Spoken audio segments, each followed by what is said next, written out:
اور بہت سے چچاؤں کو میں نے دیکھا ہے اپنے بھتیجوں سے محبت کرتے ہوئے،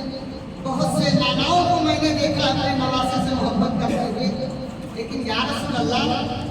آپ جس انداز سے محبت کر رہے تھے یہ محبت بالکل جدا گانا ہے، اس انداز سے محبت کرتے تو میں نے کسی کو دیکھا ہی نہیں۔ آقا ارشاد فرماتے ہیں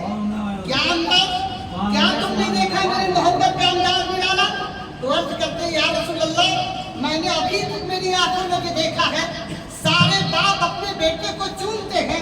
پیشانی چومتے ہیں، رخسار چومتے ہیں، ہاتھوں کو چومتے ہیں محبت میں، کوئی چچا اپنے بھتیجے کو محبت میں چومتا ہے، پیشانی چومتا ہے، ہاتھوں کو چومتا ہے، نانا اپنے نواسے سے جب پیار کرتا ہے، محبت کرتا ہے تو وہ اس کے ہاتھوں کو چومتا ہے، پیشانی کو چومتا ہے، رخسار کو چومتا ہے، لیکن یا رسول اللہ میں نے آنکھوں نے جو دیکھا ہے آج آپ حسن و حسین کو چوم تو رہے ہی تھے لیکن میں نے کتنی مرتبہ دیکھا کہ آپ نے حسن و حسین کو اٹھایا اپنی ناک کے قریب کیا اور یا رسول اللہ آپ نے ان کو سنا، ایک مرتبہ نہیں یا رسول اللہ میری آنکھوں نے خطا نہیں کیا ہے، کئی مرتبہ آپ نے حسن و حسین کو سنا ہے۔ یہ محبت کا انداز میں نے کہیں اور نہ دیکھا۔ آقا ارشاد فرماتے ہیں اے میرے صحابی جب تم نے پوچھ ہی لیا ہے تو اس کا جواب سن لو۔ آقا ارشاد فرماتے ہیں الحسن والحسین ہما ریحان من الدنیا، اے صحابی سنو حسن و حسین یہ میری دنیا کے دو پھول ہیں، پھول کو چوما بھی جاتا ہے، سونا بھی جاتا ہے، بریلی سے اعلیٰ حضرت پکار اٹھے کیا بات رضا اس چمنستان قیام کی صحرا گلی جس میں حسین اور حسن پھول، صحرا گلی جس میں حسین اور حسن پھول۔ حضرات گرامی سرکار امام حسین اور امام حسین کا پورا خاندان، ہم جیسے کم علم لوگ ان کے مقام و مرتبہ ان کے فضائل کو نہیں بیان کر سکتے، بس ان کا ذکر کر کے اپنے آپ کو خوش بختوں کی لسٹ میں اپنا نام درج کرانے کے لیے ہم ان کا ذکر کرتے ہیں کہ ہمارا بھی نام ان کے ذکر کرنے والوں میں لکھ جائے۔ اللہ کی بارگاہ میں دعا ہے پروردگار ہم سب کو حضور صلی اللہ علیہ وسلم کی شریعت مطہرہ پر عمل کی توفیق و رفیق عطا فرمائے۔ ہمارے بولنے میں اگر کسی کو لفظ کوتاہی غلطی ہو تو اللہ اپنے فضل و کرم سے معاف فرمائے۔ پروردگار عالم ہم سب کو حضور صلی اللہ علیہ وسلم کی شریعت مطہرہ پر عمل کی توفیق و رفیق عطا فرمائے اور حسنین کریمین اور اہل بیت کرام کی سچی محبت